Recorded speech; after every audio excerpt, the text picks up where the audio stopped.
जी students, अस्सलाम वालेकुम। मैं आपका टीचर सादिक अली। हम डिस्कस कर रहे हैं फर्स्ट ईयर की बायोलॉजी को, यानी फर्स्ट ईयर एफएससी पार्ट 1 की जो बायोलॉजी है उसको हम डिस्कस कर रहे हैं। हमारा लास्ट का जो लेक्चर था उसके अंदर हमने कुछ चीज़ें डिस्कस की हैं, उसको हम थोड़ा सा रिवाइज़ कर लेते हैं और उसके बाद फिर आगे चलते हैं। हमारे पास था कि हमने साइंस को डिस्कस किया था। साइंस के अंदर हमने इस चीज़ की जो है वो डेफिनेशन की थी कि इसके अंदर हम क्या क्या करते हैं। हमारे पास इसके 3 स्टेप्स हैं। First one observation, second one जो है वो experimentation, third one is draw logical conclusions. 3 हमारे पास स्टेप्स हैं। इन तीनों स्टेप्स को हमने बड़े अच्छे तरीके से जो है वो लास्ट टाइम डिस्कस किया था। नेक्स्ट हमने देखा कि इसकी ब्रांचेस या डिवीजन्स कौन सी हैं। 5 डिवीजन्स का हमने जिक्र किया था। उसमें बायोलॉजी है, उसमें केमिस्ट्री है, उसमें फिजिक्स है, उसके अंदर मैथमेटिक्स है, उसके अंदर जो है वो कंप्यूटर के हम डिस्कस करते हैं। उसके बाद हमने बायोलॉजी के डिवीजन्स को डिस्कस किया। बायोलॉजी के डिवीजन्स के बाद बायोलॉजी के जो डिवीजन्स हैं उनके अंदर हमने डिस्कस किया कि ज़ूलॉजी क्या आती है, बॉटनी क्या आती है, माइक्रोबायोलॉजी क्या आती है। उसके बाद अगला जो हमारा टॉपिक है that is branches of biology. उससे पहले मैं आपसे कुछ चीज़ें शेयर करना चाह रहा हूँ, वो ये कि हमने चैप्टर 1 तो स्टार्ट किया, हमने बायोलॉजी को स्टार्ट किया, लेकिन मुझे ये बताएं कि व्हाट इज़ बायोलॉजी। हम कहते हैं the scientific study of life, ज़िंदगी का साइंसी मुतालिया, लेकिन जो साइंसदान हैं, जो हमारे बायोलॉजिस्ट हैं, जो ज़ूलॉजिस्ट हैं, जो बॉटनिस्ट हैं, वो इस चीज़ का इंदिया देते हैं कि why we are not able to define life. हम जिंदगी को एक्सप्लेन करने के काबिल अभी तक क्यों नहीं है, नहीं कर सकते ना हम। देखें हमारे पास लाइफ है, साइंटिफिक स्टडी ऑफ लाइफ, हम इसको एक्सप्लेन करके ख़त्म कर देते हैं, लेकिन लाइफ बेसिकली क्या है? लाइफ क्या है basically? That is characteristics of genetics. Characteristics of genetics, genetics की जो खसूसियात हैं, उसकी जो एवोल्यूशन है, उसकी जो रिप्रोडक्शन है, उसकी जो आगे कन्वर्सेशन है, ये सारा कुछ क्या है हमारे पास? Collectively life. यानी अगर हम ओवरऑल डिस्कस करें, हमारे पास जो है वो क्या बनती हैं? 2 जिंदगियां बनती हैं, या यूं कह लें कि हमारे पास लाइफ के 2 मतलब बनते हैं। एक हमारे पास मतलब बनता है साइंस की रूह से, वो क्या है? Characteristics of life, genetics, evolution, ETC, ये हमारे पास सारे आ जाते हैं। दूसरी हमारे पास है कुरान मजीद के मुताबिक ज़िंदगी, कुरानिक लाइफ। कुरानिक लाइफ जो है उसमें आपको बताया होगा, आपने जो है वो पढ़ा भी होगा, सुना भी होगा कि जो कुरानिक ज़िंदगी है वो इससे बिल्कुल हटके है, यानी साइंटिफिक लाइफ से क्या है? बिल्कुल हटके है। उस चीज़ को हमने जो है वो फिर कभी डिस्कस करेंगे कि कुरानिक लाइफ क्या होती है और उसमें जो है वो क्या क्या जो है वो डिस्कस किया जाता है। फिर कभी इंशाल्लाह मौका मिला तो ज़रूर आपके साथ जो है वो कुरानिक लाइफ को भी डिस्कस करेंगे। आज का हमारा जो मुद्दा है वो है हमारे पास क्या है? Branches of biology. Branches of biology यानी बायो की ब्रांचेस, बायो की ब्रांचेस। उसमें हम सबसे पहले डिस्कस करते हैं हमारे पास क्या है? Molecular biology. क्या है? Molecular biology, molecular biology. Molecular biology क्या होता है? मॉलिक्यूलर बायोलॉजी हम कहते हैं the branch of biology, the branch of biology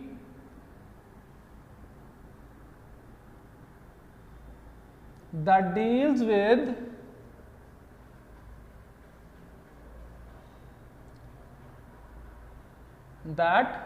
deals with the study of biomolecules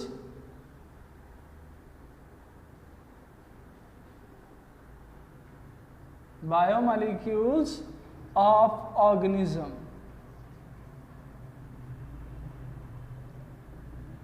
जानदारों के जो मॉलिक्यूलर बायोलॉजी है उसमें बायोमॉलिक्यूल्स को कैसे बनाया जाता है और उन बायोमॉलिक्यूल्स के बनने के पीछे उसकी सिंथेटिक रीजनिंग क्या होती है वो हम यहाँ पे डिस्कस करेंगे। आप लोगों ने देखा होगा कि अक्सर औकात हम क्या लिखते हैं, हम लिखते हैं carbon dioxide react with water molecule in the presence of sunlight, in the presence of sunlight and chlorophyll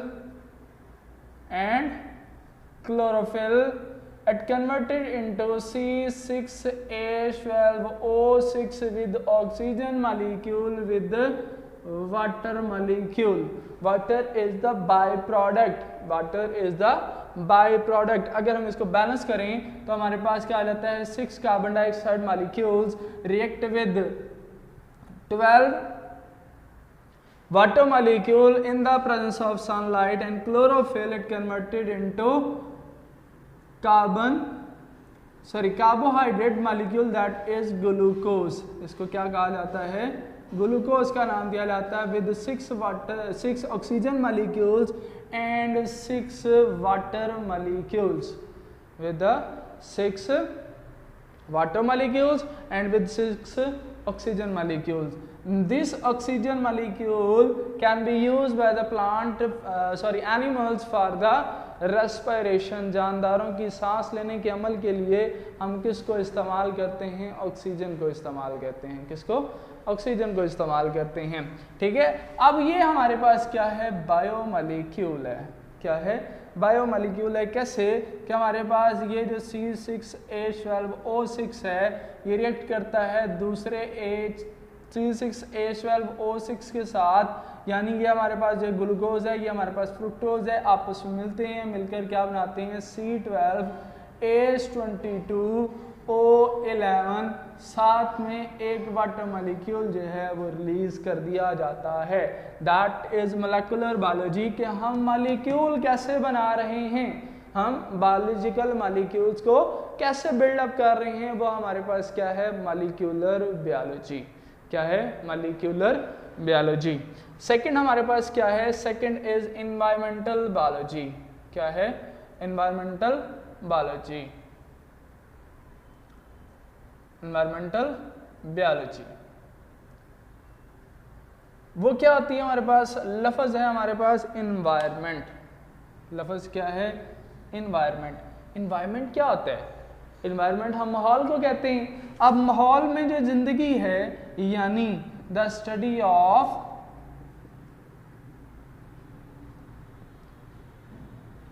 relationship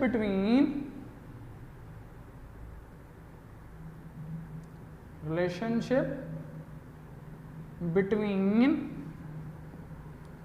environment and organism।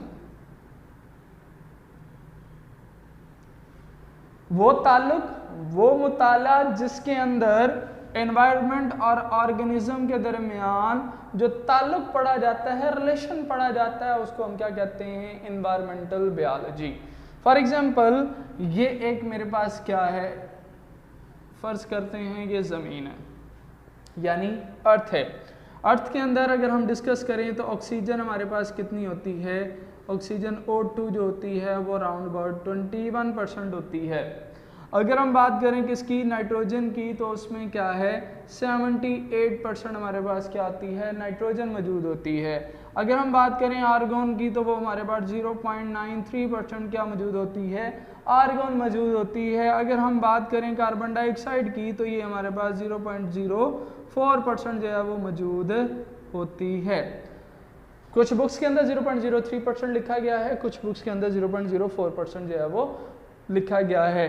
पिछले 20 सालों के अंदर हमने 0.01% जो है कार्बन डाइऑक्साइड की कंसंट्रेशन के अंदर इजाफा किया है, यानी हमने अपनी एक्टिविटी से उसके अंदर इजाफा किया। तो रिसेंट वैल्यू हमारे पास क्या है 0.04%। ठीक, अब देखें हम अगर डिस्कस कर रहे हैं किस चीज़ को कि हम इन्वायरमेंट में हैं, इन्वायरमेंट ये है, फॉर एग्जांपल ये मेरे पास जो है वो दो चीज़ें हैं, एक मेरे पास है ह्यूमन यानी इंसान, एक तरफ मेरे पास क्या है प्लांट। ठीक है। अब प्लांट अपने माहौल के साथ किस तरह इंटरेक्ट करता है, वो माहौल से क्या लेता है, कार्बन डाइऑक्साइड, ठीक है। साथ में यहाँ पे मौजूद होता है वाटर मॉलिक्यूल्स मौजूद होते हैं, तो वो वाटर मॉलिक्यूल्स जो है वो भी इस्तेमाल किए जाते हैं इन दिस इक्वेशन। ये इक्वेशन मैंने आपको पहले करवाई है कि कार्बन डाइऑक्साइड जो है वो क्या हो रही है, यूज हो रही है वाटर के साथ in the presence of sunlight into chlorophyll, it gives us glucose with oxygen molecule and water. Clear. अब यहाँ पर हमारे पास क्या है कि हमने प्लांट्स को तो डिस्कस कर लिया कि प्लांट्स के अंदर क्या आता है, फोटोसिंथेसिस वो करवा लेते हैं, लेकिन अगर हम बात करें किसको, ह्यूमंस को देखें। अब ह्यूमंस हमारे पास हैं, वो कार्बन डाइऑक्साइड को इस्तेमाल नहीं कर सकते, they can't use carbon dioxide, they are not user of carbon dioxide, वो कार्बन डाइऑक्साइड को इस्तेमाल नहीं कर सकते। क्यों नहीं कर सकते, क्योंकि अंदर उनके बॉडी के अंदर ऑलरेडी कार्बन डाइऑक्साइड परसेंटेज होती है वो राउंड अबाउट 4% होती है। इंसानी जिस्म में जब एक दफ़ा सांस दाखिल होती है और बाहर खारिज करने के लिए हम उसको तैयार करते हैं, तो उस वक़्त उसमें कार्बन डाइऑक्साइड की परसेंटेज 4% तक होती है, और उससे ज़्यादा अगर उसकी अमाउंट हो जाए, यानी अगर 4.5% के साथ कार्बन डाइऑक्साइड आ जाए, that will be cause suffocation, ये हमारे लिए घुटन का बायस होना शुरू हो जाती है और हमारी डेथ होने के चांसेस भी हो जाते हैं। इस वजह से हम कार्बन डाइऑक्साइड का इस्तेमाल नहीं करते, क्योंकि हमारी अपनी बॉडी क्या है, कार्बन डाइऑक्साइड बहुत बड़ी प्रोड्यूसर है। अब ऑक्सीजन जो है वो क्या करते हैं, ह्यूमंस इस्तेमाल करते हैं कार्बन डाइऑक्साइड की जगह पे। कैसे, हम खाते हैं खुराक, खुराक क्या होती है, C6H12O6, बेसिकली ये नहीं होती, लेकिन अगर हम रोटी को इस्तेमाल करें, सालन को इस्तेमाल करें, मीट को यूज़ करें या जिस भी चीज़ को यूज़ करें, उसका बेसिक यूनिट हमने बना लिया जी, दैट इज़ ग्लूकोज। हमने उसको क्या बना लिया है, बेसिक यूनिट बना लिया। इस बेसिक यूनिट के साथ क्या हो रहा है, ऑक्सीजन रिएक्ट कर रहा है।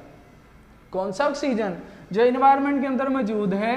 कार्बन डाइऑक्साइड जो है वो प्लांट्स यूज कर रहे हैं, वो भी क्या कर रहे हैं, ऑक्सीजन के अंदर, ऑक्सीजन इन्वायरमेंट के अंदर रिलीज कर रहे हैं। वो ऑक्सीजन जब यूज करेंगे तो ये कन्वर्ट हो जाएगा किसके अंदर, कार्बन डाइऑक्साइड के अंदर। साथ में क्या होगा, वाटर मॉलिक्यूल, साथ में क्या होगा, वाटर मॉलिक्यूल। इस वाटर मॉलिक्यूल के साथ क्या होगा, एनर्जी भी इस्तेमाल की जाएगी या रिलीज की जाएगी। ठीक है, ये हमारे पास मौजूद हैं, 6 कार्बन मॉलिक्यूल्स होते हैं, 6 वाटर मॉलिक्यूल्स होते हैं, और साथ में क्या होता है, हमारे पास एनर्जी रिलीज होती है। क्या होती है, एनर्जी रिलीज होती है। अगर हम 1 ग्राम ऑफ ग्लूकोज की ब्रेक डाउन करवाएं, 1 ग्राम ऑफ ग्लूकोज की ब्रेक डाउन करवाएं, तो amount of energy 3.73 kilo calories के अंदर जो है वो कन्वर्ट होती है। इसको हम लिखते हैं कि 1 ग्राम कार्बोहाइड्रेट्स हमें ऑलमोस्ट 4 किलो कैलोरीज एनर्जी जो है वो निकाल कर देता है, जिसको हम यूज़ करते हैं किसके लिए, अपनी बॉडी फंक्शंस के लिए। सेकंड, आपको पॉइंट क्लियर हो गया होगा कि एनवायरमेंटल बायोलॉजी क्या है, कि एनवायरनमेंट के साथ हमारा इंटरेक्शन कैसा है, माहौल से हम क्या ले रहे हैं, माहौल को हम क्या दे रहे हैं। माहौल से हम ऑक्सीजन ले रहे हैं, कार्बन डाइऑक्साइड दे रहे हैं, प्लांट्स कार्बन डाइऑक्साइड ले रहे हैं और ऑक्सीजन उनको बदले में दे रहे हैं। क्लियर बेटे, 2 पॉइंट्स हमने डिस्कस किए हैं, दूसरा पॉइंट हमने डिटेल के साथ डिस्कस किया है। आगे हमारे पास जो पॉइंट है दैट इज थर्ड पॉइंट, वो हमारे पास क्या है, एनाटॉमी। क्या है, एनाटॉमी है जी हमारे पास। अब एनाटॉमी क्या होती है, यहाँ जैसे हम बाज़ औक़ात पढ़ते हैं कि दैट इज एनाटॉमी। क्या है, एनाटॉमी। एनाटॉमी क्या होती है, एनाटॉमी को डिस्कस करते हैं। किसको डिस्कस करते हैं, एनाटॉमी को। एनाटॉमी क्या होती है, the internal, the study of internal structures,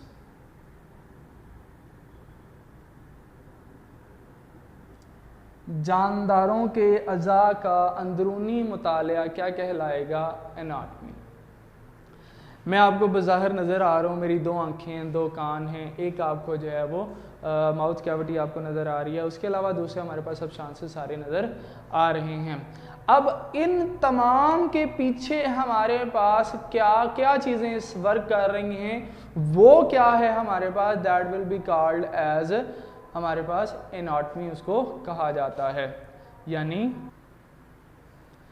हम बात कर रहे हैं किसकी, एनाटॉमी की। एनाटॉमी क्या है, the study of internal structures, इंसानी अंदरूनी अज़ा का मुताला या जानदार के अंदरूनी अज़ा के मुताला को हम क्या नाम देते हैं, that will be called as anatomy. उसको हम क्या नाम देते हैं, एनाटॉमी का नाम देते हैं। अब एनाटॉमी के अंदर हम किसकी डिस्कशन करते हैं, हार्ट स्ट्रक्चर। किसकी डिस्कशन करते हैं, हार्ट स्ट्रक्चर यानी दिल की साख्त। किसकी डिस्कशन करते हैं, हार्ट स्ट्रक्चर।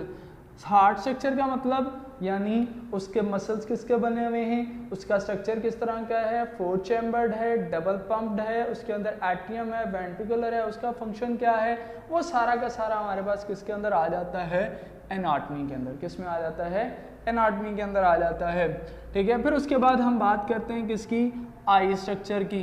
किसकी, आई स्ट्रक्चर की, यानी इंसान की जो आँख है, इंसानी आँख का क्या जो है वो तरीकाकार है, कैसे बनाई जाती है, उसके अंदर मसल्स कौन से हैं, उसके हिस्से कौन से हैं, कोराइड किसे कहते हैं, रेटिना क्या है, एक्वस ह्यूमर क्या होता है, विट्रस ह्यूमर क्या होता है, हमारे पास जो है वो ब्लाइंड स्पॉट किसे कहते हैं, ये सारा कुछ जो है वो हम किसके अंदर डिस्कस करते हैं, आई स्ट्रक्चर के अंदर। फिर उसके बाद हमारे पास क्या आ जाता है, किडनी स्ट्रक्चर। क्या आ जाता है, किडनी स्ट्रक्चर आ जाता है। किडनी स्ट्रक्चर में हम क्या देखते हैं, किडनी बनी किसके साथ हुई है, उसका फंक्शन क्या है, ये सारा कुछ हम किसके अंदर डिस्कस करते हैं, एनाटॉमी के अंदर। किस में डिस्कस करते हैं, एनाटॉमी के अंदर। ठीक है, नेक्स्ट हमारे पास क्या है, नेक्स्ट हमारे पास है जी जेनेटिक्स। क्या है, जेनेटिक्स। अब जेनेटिक्स क्या है, जेनेटिक्स को आप लोगों ने देखा होगा, इसको थोड़ा सा पढ़ने से पहले मैं आपके साथ ये चीज़ें डिस्कस करना चाह रहा हूँ, या आप लोगों को वैसे भी पता होंगी। जब आप किसी फैमिली में जाते हैं फंक्शन के अंदर, फॉर एग्जांपल या किसी शादी में चले गए हैं या किसी और जगह पे चले गए हैं जहाँ पे आपकी पूरी फैमिली जो है वो इकट्ठी हो गई है। ठीक है, आप जाते हैं, आपके जो है वो चाचू या दादू या जो भी आप जो है वो आपके रिलेटिव्स आते हैं या कोई फैमिली फ्रेंड आते हैं, वो आपको कहते हैं आपकी शक्ल फलां शख्स से मिलती है, आपकी शक्ल फलां शख्स से मिलती है। अब उसको कैसे पता कि आपकी शक्ल उससे मिलती है, पहली बात तो ये कि उसने उसको देखा हुआ है, दूसरी बात ये कि आपकी शक्ल उससे मिलती है, आपकी शक्ल उससे मिलती है, यानी आपके अंदर वो कैरेक्टरिस्टिक्स हैं जो उस शख्स के अंदर थी जिसको उसने देखा। ठीक, अब वो इस तरह के अल्फाज को इस्तेमाल करता है, यानी वो इस तरह का क्यों कहता है कि आपका फेस मैंने पहले कभी देखा हुआ है या आपका फेस किसी से मिलता जुलता है। उस चीज़ को मद्देनजर रखते हुए साइंसदानों ने एक टर्म यूज की थी, that will be called as genetics. ठीक है, वो क्या कहता है, the study of genes, the study of genes, the study of genes and their role in inheritance।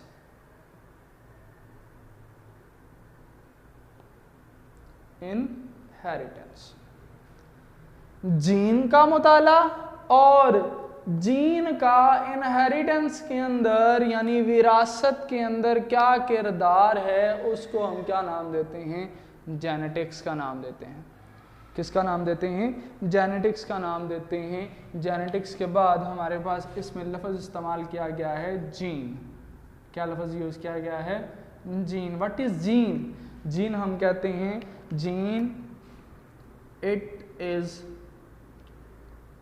The basic unit of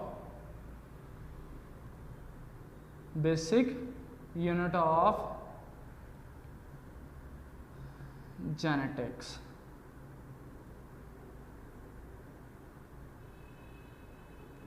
ये क्या है, जेनेटिक्स का बुनियादी जुज़्व है, बुनियादी हिस्सा है, बुनियादी यूनिट है, जो क्या करता है, that carry that carry all genetic information.